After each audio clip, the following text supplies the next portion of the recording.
On his death in 1974, the New York Times honored Bush with a front-page obituary, calling him the engineer who marshaled American technology for World War II and ushered in the atomic age.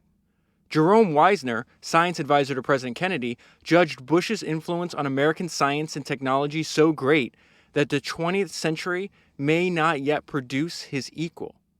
Acts of importance were the measure of his life, and they are the reason that his life deserves study today. He was a contrarian, skeptical of easy solutions, yet willing to tackle tough problems without a compass. He was a pragmatist who thought that knowledge arose from a physical encounter with a stubborn reality. Suspicious of big institutions, Bush objected to the pernicious effects of an increasingly bureaucratic society and the potential for mass mediocrity long before such complaints became conventional wisdom. He believed the individual was still of paramount importance. "The individual to me is everything," he wrote. "I would restrict him as little as possible." He never lost his faith in the power of one. That was an excerpt from the book that I'm going to talk to you about today, which is Endless Frontier, Vannevar Bush, Engineer of the American Century, and it was written by G. Pascal Zachary. Okay, so this is the second podcast I'm doing on Vannevar Bush. Last week I covered his autobiography, Pieces of the Action. That was episode 270. And this is actually the second time that I've read the book that I'm holding in my hand. The first time I read it, I did not feel I understood Vannevar Bush enough to make a podcast on him. After reading his autobiography last week, I have a better understanding of him, but it's still not perfect. In my mind, Vannevar Bush and Dee Hock, the founder of Visa, are actually very similar in the sense that I don't quite grasp how they were able to accomplish what they did. And I still feel that way even though I've read Dee Hock's autobiography twice. I just most recently did another podcast on his autobiography. It's number 260. But I just think there's too many ideas that are in this book that are going to be helpful to you and I for me to not do a podcast on it. And even that introduction, on the second page of that introduction, a lot of the way that Bush speaks and a lot of his beliefs are very much in line with his friend, Edwin Land. And discovering and studying Edwin Land was such an important part of my life that I've done 6 podcasts on him. I think I've read 5 or 6 books. I think 2 or 3 of those books I've read twice. So I just want to go through a couple of these things just on one page to just give you an idea, because I guess the important part here is like studying Edwin Land and studying Bush. One of the main themes is they both had a profound belief in the individual capacity for greatness. So the note I left myself on this page was, this is more on Bush's philosophy. A lot of this sounds like Edwin Land. And so it says he was a contrarian, skeptical of easy solutions, yet willing to tackle tough problems without a compass. He was a pragmatist who thought that knowledge arose from a physical encounter with a stubborn reality. He was suspicious of big institutions. Every single thing I'm saying is what Bush believed, but also Edwin Land believed the exact same thing. They objected to the pernicious effects of an increasingly bureaucratic society and the potential for mass mediocrity. And that's not hyperbolic. Edwin Land is a 2-time Harvard dropout. He winds up going, and MIT asks him to give a speech. This, I think, happened in the 1950s. And Land was worried that our education institutions at that time got so bureaucratic. He said that a student would get a message. He's talking about MIT, for God's sake. He said a student would get a message that a secret dream of greatness is a pipe dream. And then he made the point that there's little connection between the way they're being taught and how the world actually works. And he asked with passion, this is Edwin Land speaking, if this is preparation for life, where in the world will a person ever encounter this curious sequence of prepared talks and prepared questions to which the answers are known? And so Land's point is, if they're able to survive this educational indoctrination, they may be good, but they'll never be great. And so you see in the way Bush would think about that is like we're essentially mass producing mediocrity. And finally, a belief that they both share that's related to what you and I are talking about right now. He believed that the individual was still of paramount importance. The individual is everything to me. I would restrict him as little as possible. He never lost his faith in the power of one. And to me, that's why I think it's important to read books on Bush and to do podcasts about him, because he wants to inspire other people to greatness. So the prologue of the book gives a absolutely fantastic overview of Bush. I want to quote from there right now. It says he was the most politically powerful inventor in America since Benjamin Franklin. It says Bush came from an American line of can-do engineers and tinkerers, a line beginning with Franklin and including Eli Whitney, Alexander Graham Bell, Thomas Edison, and the Wright brothers. Bush tinkered with gadgets as a boy, co-founded a radio tube company as a young professor, and designed the world's most powerful mechanical calculators in the 1930s, laying the groundwork for the advent of the digital computer and the information revolution made possible by this machine. During World War II, he advised President Roosevelt on science and technology and organized a successful effort to build the first atomic bomb, popularly known as the Manhattan Project. In 1945, he published 2 landmark essays that expressed a stunning vision of a future in which technology would serve humanity's highest intellectual and political needs. The first essay, As We May Think, predicted that new technologies would somehow deliver an unprecedented ability to receive and manage information. He's describing the world that you and I are living in, right?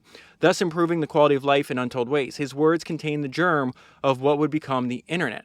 The second essay, Science, the Endless Frontier, skillfully equated scientific and technical progress with national health and convincingly made the argument that government must finance independent researchers at levels far above those seen before the war. In fact, as I was looking for another book on Bush, this author, G. Pascal Zachary, actually just published, it's another book, I'll leave the link in the show notes. It's called The Essential Writings of Vannevar Bush. It's a collection of 50 of Bush's most important essays.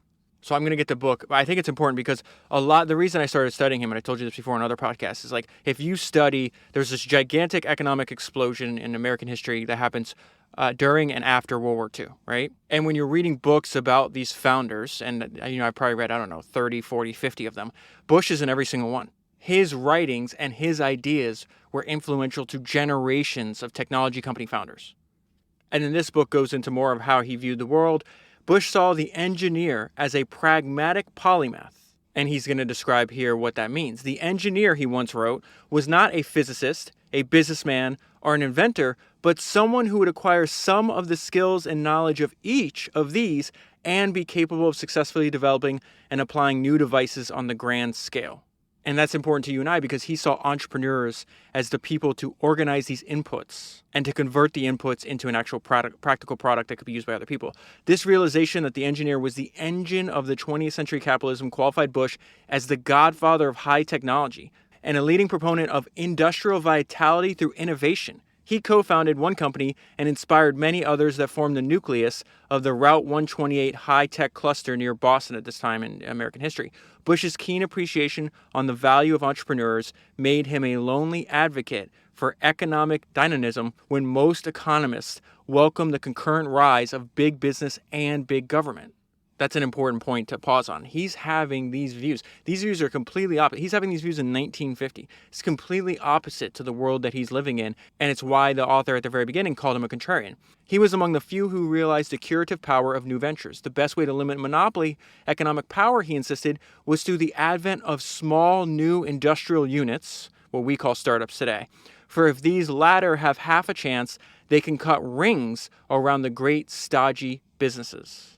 And so not only did he have opinions, but he forcefully argued those opinions in writing, in speeches, in actions. So this is what I mentioned last week, where when you read Bush's words, it's clear that he's smart, he knows that he's smart, and he likes to fight. His philosopher King aura smacked of arrogance. He struck his critics as imperious, intimidating, and at times even a bully who harbored a relentless, perhaps insatiable drive for power.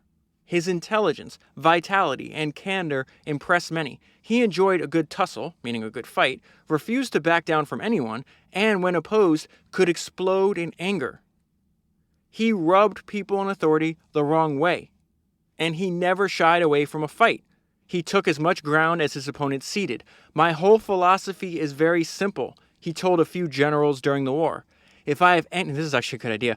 If I have any doubt as to whether I am supposed to do a job or not, I do it. And if someone socks me, I lay off. So I want to pull out a couple things from Bush's early life. His father, Perry, was his hero. In his autobiography, Bush calls him the best teacher he ever had. And so this is an example of a lesson that his father taught him when he was 5 years old. Perry expected his children to be grateful for what they had and not to dwell on what they lacked. He had a kind of fearlessness in the conflicts of the world, which made him seem stoic at times. When his son was 5, he joined his father at a funeral, only to break down in tears during the service. On the way home, Perry stopped his son's crying by saying, "We've paid our respects to our dear friend, and we'll have happy memories of him. There's nothing more to be done." The younger Bush never forgot the lesson. The stiff upper lip suited Van. He grew self-reliant, confident, and pugnacious. There was more to his combativeness than mere bravado. He was fiercely independent and a budding maverick. All these personality traits are appearing when he's a kid, and they're much more pronounced as he gets to be an adult. He did not like to be told what to do. He credited his ship captain forebears for instilling in him, quote, some inclination to run a show once I was in it. So he's growing up in New England. This part actually reminded me. All the way back on Founders number 103, I read the biography of Hetty Green, who was the richest woman in America at the time. And she came from a family of whalers. She actually grew up in New Bedford, Massachusetts. And in that book, the author makes the argument that New Bedford, Massachusetts was the richest city per capita in the world at the time. And that was a direct result of the fact that the whaling industry was so large at that time. So here we see, this is actually absolutely incredible. When Bush is growing up in New England as well, he's in Cape Cod, and for entertainment as a boy, he would read old whaling logs over and over. And this is why. It said the logs taught him about leadership and group dynamics. The relations between the captain and the mate during voyages that lasted for years strained human nature to the utmost, he wrote. He learned that successful captains were autocratic. Let me actually pause in the middle of this paragraph. So he says he learned that successful captains were autocratic. It doesn't say how old Bush is when he's doing this, but let's say he's, maybe 10 or 15 years old. That would mean since he was born in 1890, he's doing all this reading, let's say 1900, 1905, somewhere in there. About 110, 120 years later, I'm doing all this reading too. Instead of reading old whaling logs over and over, I'm reading biographies of entrepreneurs over and over. I have come across, that's the same conclusion that I've come to. He learned that successful captains were autocratic. And so let's define that word, a ruler who has absolute power. You and I have talked about that before. The best founders, they run their companies. They're dictatorships. They're not democracies. Hopefully they're benevolent dictatorships. But I think what he picked up on here, the fact that successful captains were autocratic is dead on. That they met all kinds of people and did so on their terms. That they could lose everything on a gamble, but were richly rewarded for success. Somebody sent me a book they want me to read called The Power Law of Venture Capital and the Making of the New Future, and is written by Sebastian Mallaby. I actually have another book of Mallaby's that I haven't got to yet, but I will. It's called More Money Than God. But there's a lot of crossover between the early whaling industry and then the venture capital startup industry today. In fact, I think some of the terms, if I'm not mistaken, come from there. But I guess I'll read the book and I'll find out more. That just popped to my mind when I'm reading this. They could lose everything on a gamble, but were richly rewarded for success. And they demanded loyalty, even deference from subordinates. He's still talking about the most successful captains, okay? They demanded loyalty, even deference from subordinates. But they were fiercely loyal and protective of those who stood by them. And then here's the punchline. Bush had captaincy in his blood. And then he brings up how important his father was. In fact, I think this exact line is in his autobiography. That's probably where the author is quoting from. He's talking about his father, the teacher. When I think of teachers who have molded my own patterns of thought, I think at once of my father. I acquired much from him, although I hardly realized it at the time. So his father's a clergyman. They don't have a lot of money. Bush sees entrepreneurship. He's going to call it inventing. But we think about it in terms of entrepreneurship as the path to change his financial situation. Well aware of his family's modest means and the absolute requirement for him to turn an education into a good livelihood, Bush realized that the path of the inventor offered him perhaps the only means of achieving conventional success without sacrificing his maverick leanings. So he's in his late teens, early 20s. He's going to college at this point, and we see that he's got this founder mentality. He relieved his anxiety through endless activity. He admired men of action, despised rules, and felt that merit meant everything. I don't have the Kindle version of this book, but I would have to guess if you could search it, the word maverick or stubborn would come up dozens of times. He was like that way as a kid. He was like that later on in his career, even when dealing with the highest forms of the U.S. government. But you also see that in college when he's trying to actually get to graduate school. The note I left myself on this page was stubborn, independent, and in a hurry. Bush next tried to gain admission to MIT as a doctoral student in electrical engineering. But when the professor handling his admission refused to give him credit for his Tufts, that's the school he was at before, his Tufts course in thermodynamics, Bush fought back. The professor said that the man who taught Bush thermodynamics didn't know any thermodynamics. That's correct, he didn't, Bush retorted. But he isn't trying to enter MIT. I am. Bush's arguments carried the day. He wanted a promise from MIT that he would be awarded his doctorate within a year, so long as he produced the thesis. Impatient as always, He now had a specific reason for haste. He planned to marry his college sweetheart as soon as he finished at MIT. He's in a rush because he's got no money. So he can't take the allotted time. If the course is going to be 2 years, he's like, I got to figure out how to do it in 6 months or a year. This is kind of the mentality he applied to everything, and it was extremely helpful in World War II. He had barely enough money for 1 year of study, and he wished to avoid dragging his new wife into a life of penury. So he didn't have enough money, so he has to wind up working 2 jobs to get by. One job, he's on the faculty at Tufts, and then he's also working at this company called AMRAD, which is American Radio and Research Corporation. And I mentioned this last week, but the reason that's important is because this is out of AMRAD comes the invention of these radio tubes. That's the foundation for this gigantic company that's going to make Bush wealthy called Raytheon. And this is an example of being at the right place at the right time with the right set of skills. They timed their move well. In 1924, the number of homes with radios tripled. Within 2 years, the first nationwide radio networks were in place. Raytheon's radio tubes were destined for success. They brought down the price of home radios and made them easier to use. They took away the sense that mastering a radio required a zeal for gadgetry.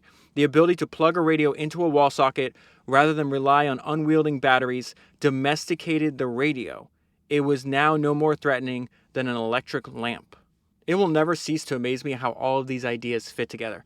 So this jumped out at me. I had just recently reread Becoming Steve Jobs, which to me is the best single biography on the life of Steve Jobs that I've read so far. I read it for the second time, made another podcast on it. That's episode 265. In that book, there is this 200-word mini speech that Steve gives off the cuff. I think he's 22 years old. The reporter writing this article finds him at a computer show. And he uses that exact terminology. So they say, hey, this is what Raytheon did. It brought down the price of home radios, made it easier to use, took away the sense that mastering a radio required a zeal for gadgetry, very similar to what Steve Jobs thought. He's like, hey, why are we building computers for hobbyists? For every one hobbyist, there's 1,000 people that just want to buy a computer from the store, plug it in and use it. The ability to plug a radio into a wall socket, it's the same idea. Rather than rely on unwielding batteries, domesticated the radio. It was now no more threatening than an electric lamp. This is incredible. So let's go. I'm going to read the whole 224 word because it was included in the book because it gives you an idea of Steve's fully formed verbal mastery and the fact that he had this verbal mastery and magnetic charisma even when he was young. And so the magazine reporter comes up to a young Steve Jobs at the computer fair, at the Apple computer booth, right? And this is what Steve says. I wish we had these personal machines when I was growing up, Jobs tells him. That's hilarious considering that he's still in the process of growing up when he's talking about this, right? It's just hilarious. Jobs tells him before continuing on for a total of 224 words. People have been hearing all sorts of things about computers during the past 10 years through the media. Supposedly, computers have been controlling various aspects of their lives, yet in spite of that, most adults have no idea what a computer really does.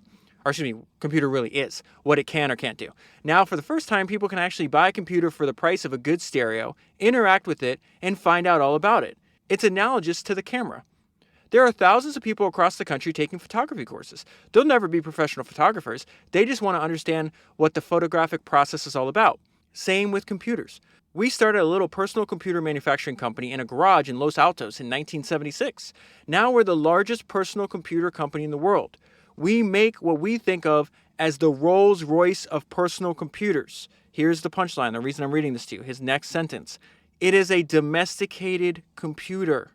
That is so wild to me. I love how these ideas all connect. And the crazy thing is, this is what speaks to the importance of rereading books. I read this book for the first time, I don't know, maybe a year ago, year and a half. I can't actually remember.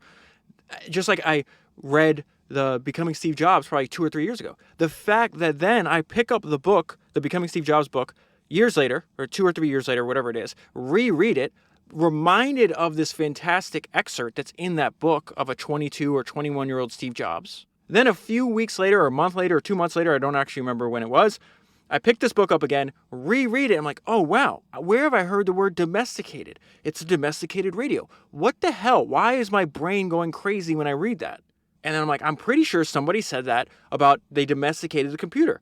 So who the hell said it? Then I go to Readwise where I have 20,000 highlights from all these books and all my notes and this crazy database on the history of entrepreneurship that I'm not sure anybody else in the fucking world has. I type in the word domesticated computer and boom, I immediately see the ideas, the philosophy, and the communication skills of one of history's greatest entrepreneurs. That is wild. That is how you know it is a good idea. If you could take something complex and a little bit scary and domesticate it, make it easier for the customer to immediately get a benefit out of. When you do that, you explode the fucking market. The size of the radio market before this invention was tiny compared to what it is now. What is the size of the computer market in 1976, the personal computer market in 1976 compared to now? That is an incredibly powerful idea, domestication. And I would have never, ever, ever come up with that on my own.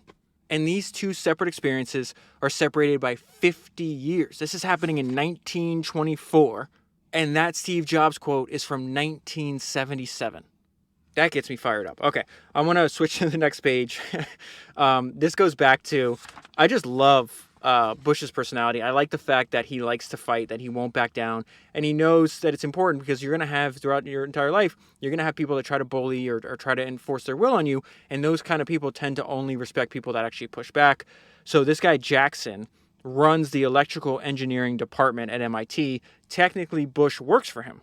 And so the main theme of this paragraph is that you have to stand up to bullies. He says, I remember one day, Jackson told me that he didn't like the way I was running a research lab. Bush said, I told him, if you don't like it, you can stick it up your rear end. We parted on those kind words. And I came home and told my wife, well, I guess we're all through at MIT. Where would you like to go next? Maybe I can go out to Caltech. Do you want to go out to California? I asked her. The next day I went in and met Jackson, and you'd never know anything had happened. We walked down the corridor together, and you'd think that we were old buddies. But if you took it lying down, you'd get it in the neck. So actually, maybe that's a better punchline of that paragraph. Don't take it lying down.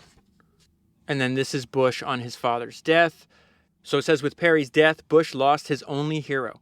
He had revered his father in a way that can only be defined as hero worship. While Bush had followed a vastly different path in life than his father, they had shared an outlook and a personality.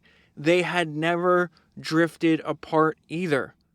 In the last years of his life, this gives me goosebumps because I think about, like, even if you have imperfect relationships with your family, like, you can fix that. You can change that. So I hope my kids describe me this way, and I hope we have a relationship as they go off and become adults and live their own world, where Bush is an adult, but he's still talking to his dad all the time and still they have family dinners every week.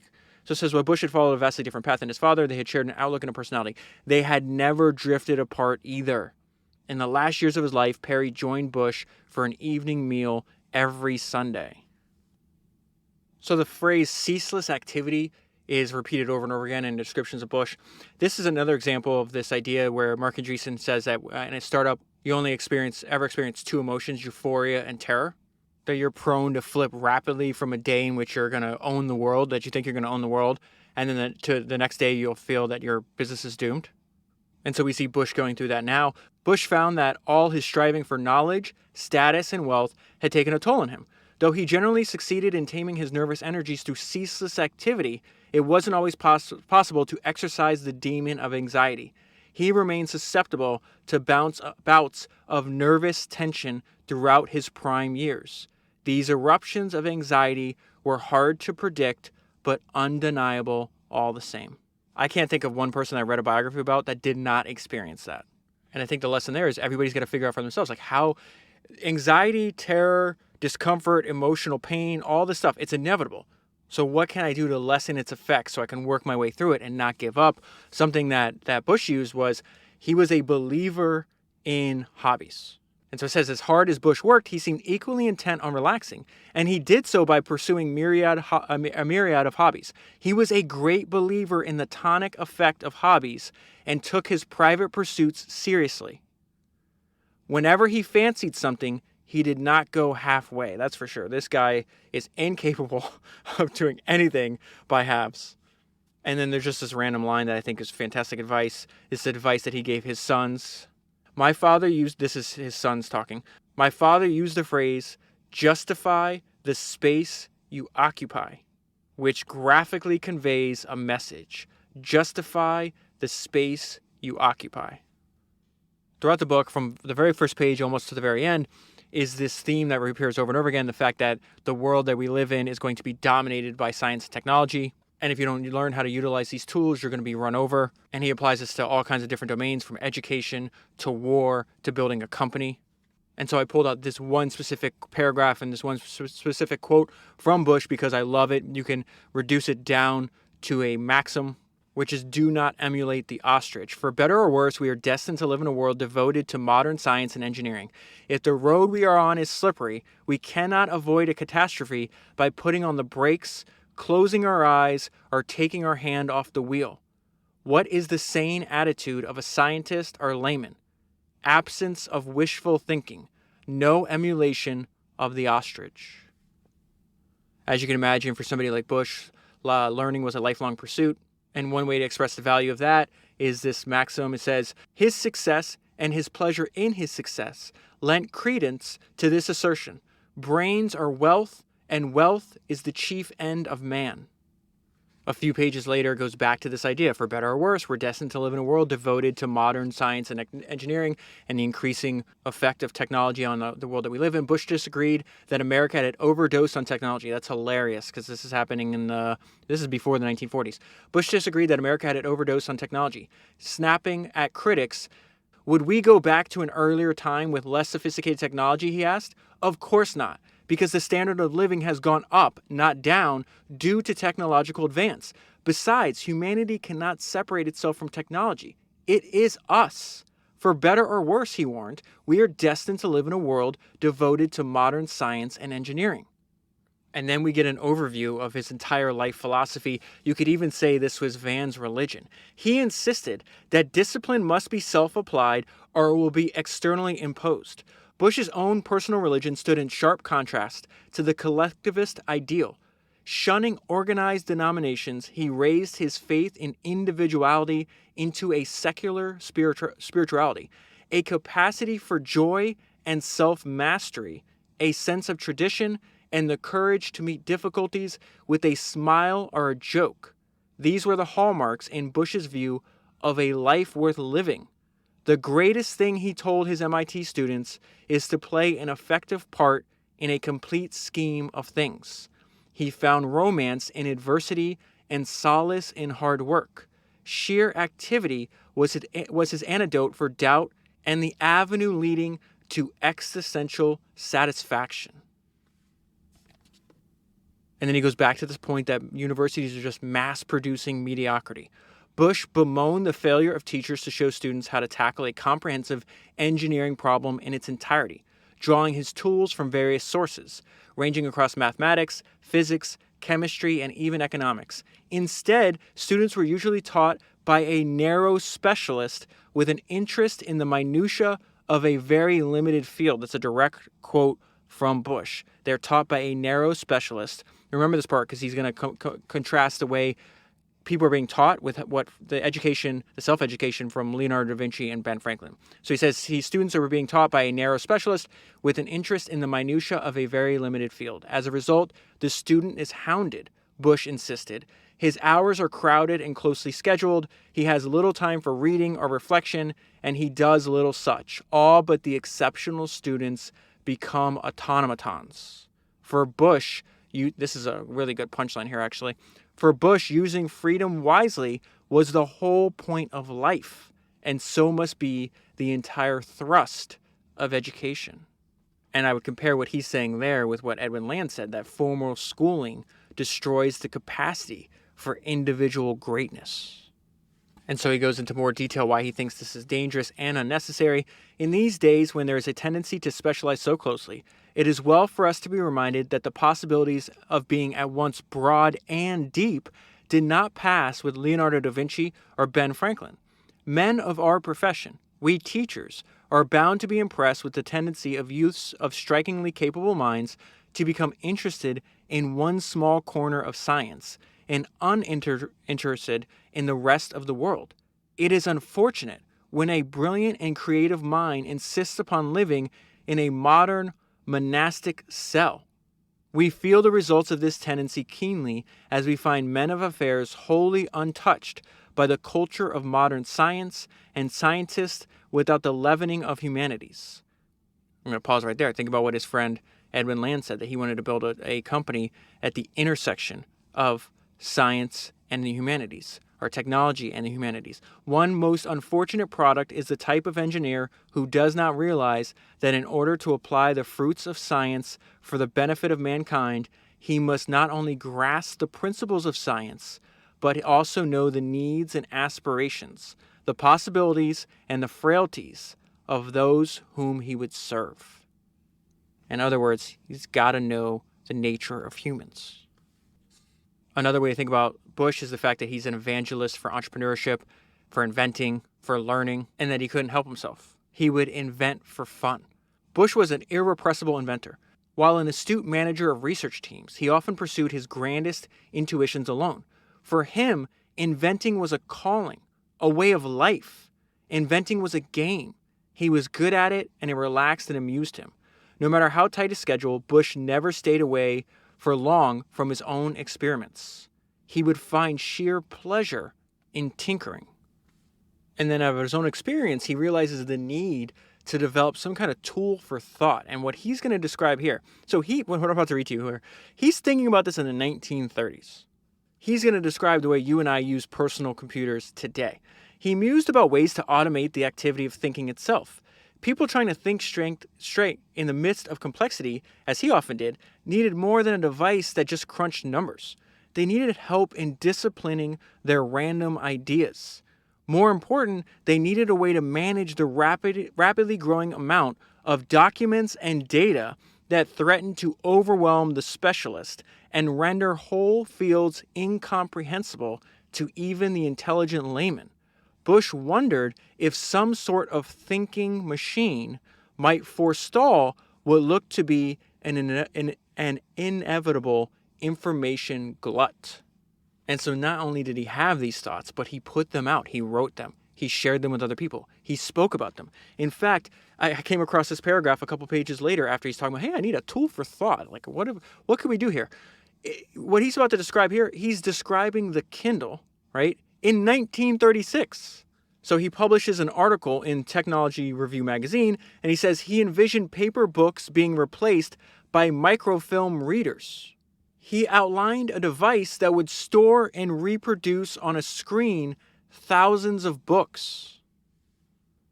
Okay, so now I got to fast forward in the timeline because I got to get to why Bush, the most important thing he ever did, and what he was most well known for is this idea of being the liaison between government and industry and researchers. So I'm going to read this whole part because I just think it's fantastic and it gives you an overview of why he was so important. Then he tackled a crucial topic that so far had been ignored. This was the possibility of, quote, a liaison between government and industry and researchers arising in a time of stress. So I guess I should pause here. I just said I was going to read the whole thing and then I immediately interrupt myself. What we've already discovered is like how he was like so far seeing. He's constantly finding himself at the right place at the right time with the right set of skills and being able to see on the horizon a need for change. And so he's describing something before World War II, before America is in World War II, I should say. So he's got this idea. It's like, hey, in a time of stress, we're going to need to coordinate, and there has to be somebody coordinating between government and industry and researchers, right? He soon made it clear that the stress he worried about was another world war. He hoped that the U.S. would not be drawn into another conflict, but if that happened, an organization that united government, academic, and industry researchers could prove of great value to the nation's military establishment. That was the idea he had before it actually occurred, and he was dead right. And this is why I feel quite strongly, he said, that if this organization of corporate research directors gets into healthy operative condition, it would also be an important factor, an important link in the chain between government and the industries of the country in times of stress for the purpose of the national defense. So this is happening in 1938. The looming international crisis ended Bush's days as a world-class inventor, and then he does something unbelievably intelligent here. He moves to Washington, D.C. in anticipation before he's asked to do this, and this is why. Bush could not tell if the U.S. would be drawn into the war, but he considered moving to the nation's capital in case it was. Washington is a central point, he thought, and I might be useful there in time of war. He did, and this is crazy, he didn't want to do this. He just thought it was the right thing to do. He did not relish the prospect of living so far from his cherished New England. Washington struck him as alien ground, and even visiting the city was an irritation to him. And then we see this repetition. He's repeating this idea that's said throughout the entire book. It applies to war, education, company building.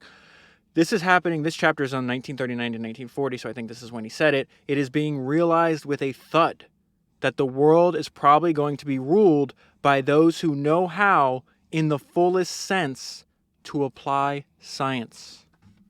And so in the early days of World War II, before America jumps in, Charles Lindbergh, the famous aviator, gives this speech. You probably know his name because he actually was the first one to make the first nonstop flight over the Atlantic. I think he flew from like New York to Paris. But anyways, he gives this speech saying, hey, the Germans are just the German Air Force is just so much further ahead. There's no way we can compete with them. I've read in a bunch of different books that people thought he was like a Nazi sympathizer. I have no idea. I haven't looked into it. But the reason I'm bringing this to your attention is because I just love Van Bush's response. His response to an enemy with superior technology. All right, cool. We're just going to have to get smarter. I absolutely love this guy. Lindbergh left a mark on Bush, who did not easily accept influences. Lindbergh showed such respect for German air power that he usually convinced listeners that the Nazis should be granted a wide berth. But Bush reacted differently to Lindbergh's scare tactics. He was impelled to action by the very threat which Lindbergh so forcefully presented. This is, I know I've repeated this over and over again, but this is a main trait of Bush that we have to get in. He likes to fight.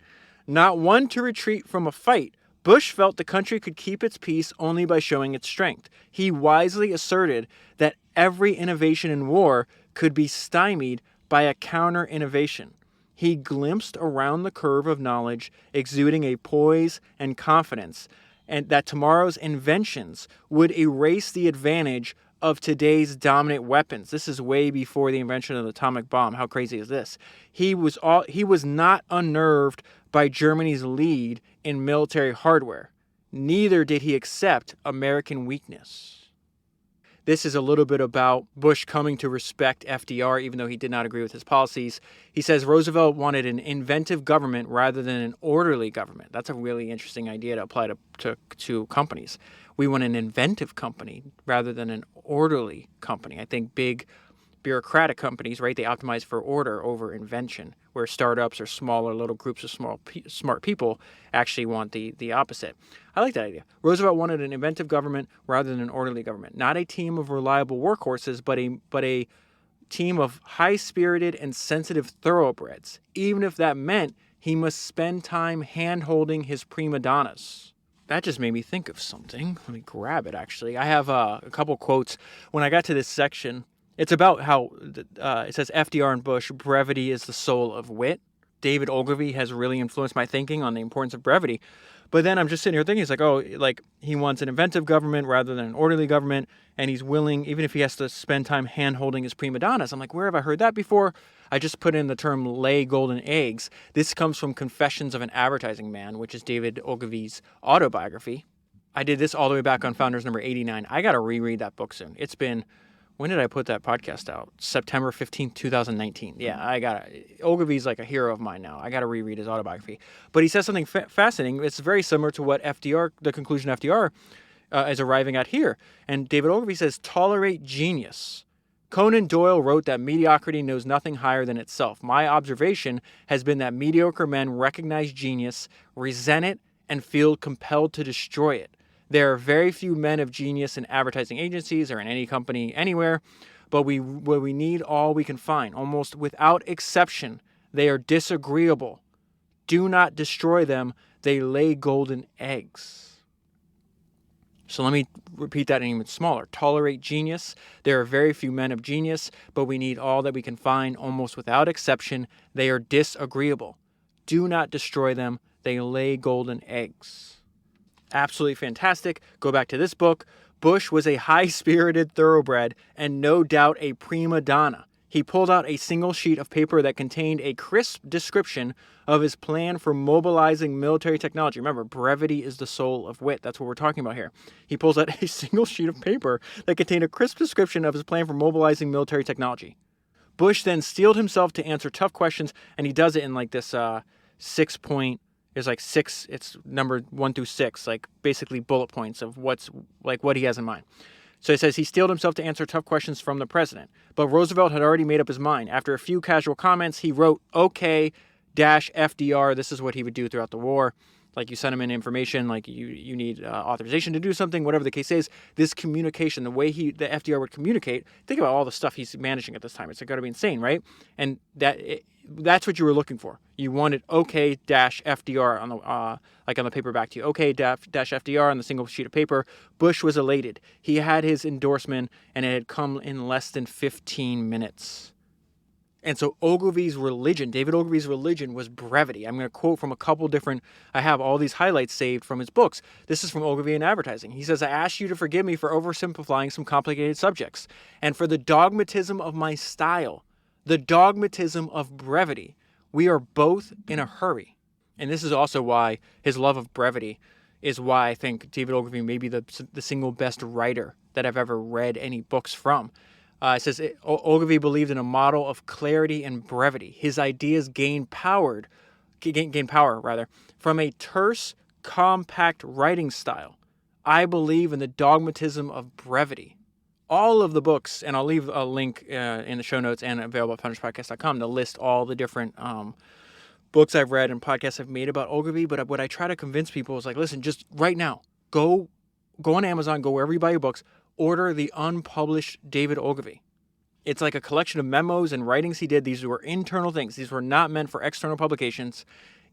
You don't have to read the book. It's like a collection of just ideas. Just put it on your nightstand, put it somewhere out on your desk, whatever. Pick it up, read it for 2 or 3 minutes, 5 minutes a day, whatever it is. It's going to prompt thinking and ideas in just a few minutes. It's absolutely fantastic. But it's a great description of his like terse, compact, writing style. More quotes from Bush here. I'm going to read his quote first, and then I'm going to read what my thinking, like how can we apply it to what you and I are doing. If we had been on our toes in war technology 10 years ago, we would probably not have had this damn war, Bush said. And so my thinking is, how do we not fall behind with technology inside of our companies? Something that appears over and over again in these biographies is that these people have personal mottos. Teddy Roosevelt's personal motto, get action. Ernest Shackleton, the famous polar explorer, by endurance we conquer. Stan Lee, the creator of Marvel, had a personal motto. He says, ever upward. And this is Bush's personal motto. He actually kept this on his desk. It says, if the person was especially sharp, he might even understand the Latin phrase that Bush took for a personal motto. When translated into English, it meant, don't let the bastards get you down. Don't let the bastards get you down was his personal motto. That's hilarious. This is Bush's advice on how to have meetings. He punctuated his meetings with precise declarations, which lent an aura of certainty to his off-the-cuff decisions. He would outline the situation up to that date, using his precisely accurate recollections. Then he would say, what's new? What are our alternatives? What are the pros and cons of each? Then we'd kick those around. Then he'd say, well, it looks like we should do so-and-so. But if we do that, what are the pros and cons? From this winnowing process, a decision would arise. He'd then say, we'll do that, we'll move. He would not dilly-dally. And then it goes into using technology to develop these unprecedented weapons of war. But I found one paragraph in this section jumped out at me because it's describing what role Bush played, and it really sounds like the role of a great founder, right? So it says Bush's role would not be to build more powerful bombs, but to organize the experts who would.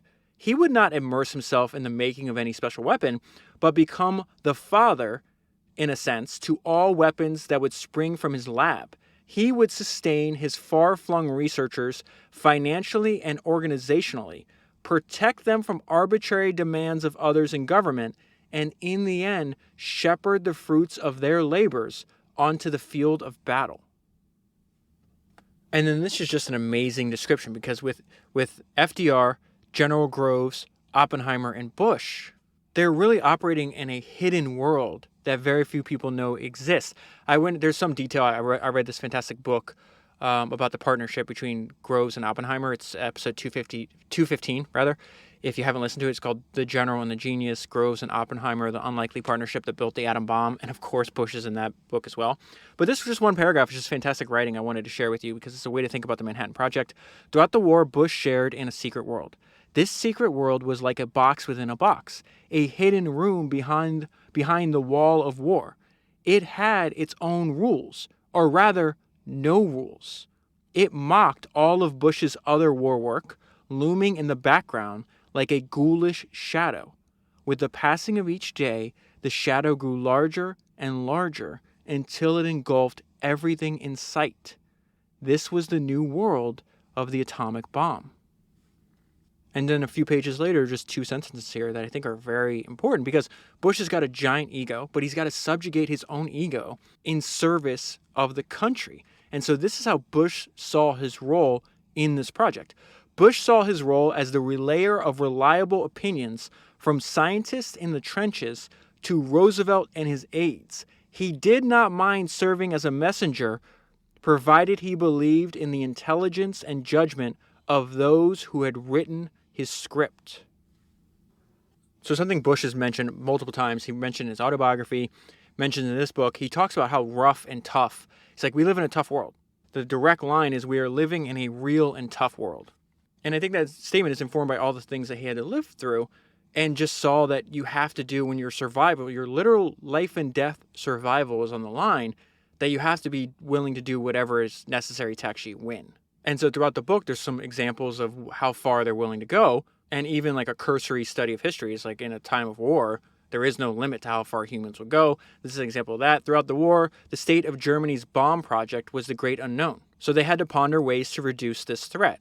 One of those actions, this is an idea that Oppenheimer, Groves, and Bush are discussing. One of those actions might be the kidnapping of the top Nazi physicist, Werner Heisenberg, who at the time was considered the key to Germany's hope for an atomic bomb. This idea was taken seriously enough by Robert Oppenheimer that he discussed the possibility of kidnapping Heisenberg with Bush and Groves. Bush doubted the value of the Heisenberg scheme, but this is the reason I'm reading this point to you. He had no moral qualms, but thought the kidnapping would be hard to carry off. And then he goes into the amount of stress and anxiety he's under. There's only like one other person. Maybe he might be the only person having his set of experiences in the world. Bush felt isolated, and he knew he had few people to lean on. He was well aware of the extraordinary loneliness of his own situation. The anxiety was intense. Yet Bush refused to trouble the president simply in order to calm his nerves. He later said of his situation, "No one who has not been placed in a post of heavy responsibility can realize what a lonesome feeling it is." The best antidote for Bush's anxiety was action. And then there's a great description of like the tangible effects of Bush's work, along with thousands, maybe tens of thousands of other people. But really the lesson here, what I'm about to read to you, and this is just a paragraph, is, for our purposes, the more resourceful entrepreneur is the one who's going to win. The material output of the Allies was extraordinary, all the more striking when contrasted with the inability of their enemies to make the most of the resources they had. It took expertise, in other words, for the Allies to outproduce the Axis. Germany and Japan were handicapped by an inadequate level of conversion to munitions production and utterly haphazard planning procedures. By contrast, Allied administrators proved astonishingly competent at churning out useful equipment. While the Axis began the war with a huge lead in weaponry, by 1943 the material balance had reversed. In that year, the Allies outproduced the Axis in aircraft by a factor of nearly 4-1. The more resourceful entrepreneurs are the ones that will win. And then after the war, there's an entire chapter on his essay called As We May Think. This is important because it inspired generations of computer scientists and founders and inventors. The Atlantic published an essay by Bush entitled As We May Think. In it, Bush describes a futuristic machine called the Memex that promised to give man access to and command the inherited knowledge of his ages. He imagined the Memex as a work desk with viewing screens, a keyboard, and a set of buttons and levers. Printed and written material, even personal notes, would be stored on microfilm and retrieved rapidly and displayed on the screen. This device would be more than a private library. It would be a personalized aid to memory that would remove the drudgery from human thinking. Bush presumed that the human memory organized information by association, so he imagined a process by which any two pieces of information could be linked together. He considered this an aid to memory, hence its name. By mechanizing the process of association, the Memex would extend the powers of the human mind. And this is a great summary on the impact of this essay that he wrote. He put into plain English a set of problems that technologists must satisfy if they were to claim victory in the drive to mechanize cognition. That he had barely a clue how to actually achieve this in no way detracts from the value of his vision. He gave a generation of inventors a target to shoot at. And then I just want to include this one line for completely selfish reasons, because I feel that an apostle of the individual is a main theme of Founders Podcast. An apostle of the individual, Bush imagined a machine that could amplify the consciousness of a single person. I love the fact that they described him as an apostle of the individual. And then I'm going to get to what Bush said after the test. He was at the first successful test of the atomic bomb. It says it was July 16, 1945, and the Manhattan Project was a success. The atomic age had begun. After things settled down, Bush heard that Oppenheimer, the project's scientific chief, was leaving by car for a day or two of rest. Bush walked down to the base gate and waited for Oppenheimer to pass. When Oppenheimer arrived at the gate, his car slowed. He could see Bush standing at attention. At the moment of recognition, Bush took off his hat to Oppenheimer. Then the car sped off. For Bush, there was little left to do in New Mexico. That afternoon, he hopped a plane back to Washington. Bush remembered only feeling tremendous relief, what he later described as, quote, about as great a release of tension as a man could possibly have. And this is a hell of a sentence and great writing to put everything into perspective. Perhaps no inventor since Benjamin Franklin had exerted such a direct effect on American political life. Bush expressed no guilt over the nature of his achievement. He had married science and the state, invention and destruction. And then I want to end where his autobiography leaves off. His autobiography is published in 1970, the one I did last week. He dies in 1974. And to me, this is a reminder, no matter how formidable you are, and Van Bush is one of the most formidable people I've ever studied, we all share the same fate. So this serves as a reminder. Our time here is limited. Bush recovered slowly at home from a prostate operation, but at 83 years old, he was worn down and he knew it. His eyes were failing and his hands were no longer steady. He could not work in his shop. Even worse, he apparently had lost his fierceness. He missed his wife Phoebe, who had died 5 years earlier, and often just stayed in bed. Maybe his age is against him now. He just wants to lie there, his housekeeper said. We are all in hopes that he will get mad enough someday and get up and get the show on the road again. But Bush felt his melancholy. Compared to his illustrious past, his present life meant almost nothing. And that is where I'll leave it. If you want the full story, this is a giant book. There is so much more in the book. If you want to read a fantastic biography of Van Bush, I will leave a link in the show notes, and it's available at founderspodcast.com. If you buy the book using that link, you'll be supporting the podcast at the same time. If you want to remember more of what you read and you want to use the app that I use when I was pulling up all the stuff I was mentioning earlier about the domesticated computer and how it relates to the domesticated radio in this book, I was using this app called Readwise. It's the best app I pay for. You can try it for free for 60 days. 60-day free trial. You go to readwise.io/founders.